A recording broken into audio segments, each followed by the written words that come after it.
Quello che viene a essere siglato stamani è la prima intesa tra i pediatri italiani, i pediatri di famiglia, in particolar modo a Catania è la Federazione Italiana dei Medici Pediatri che viene a siglare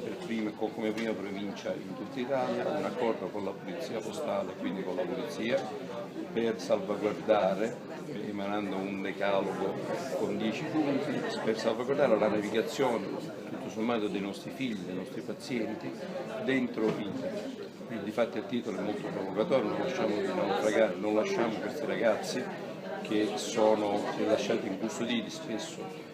davanti al computer, davanti al tablet o col telefonino e lasciandoli soli riescono a creare dei danni a se stessi, dei danni anche di visibilità o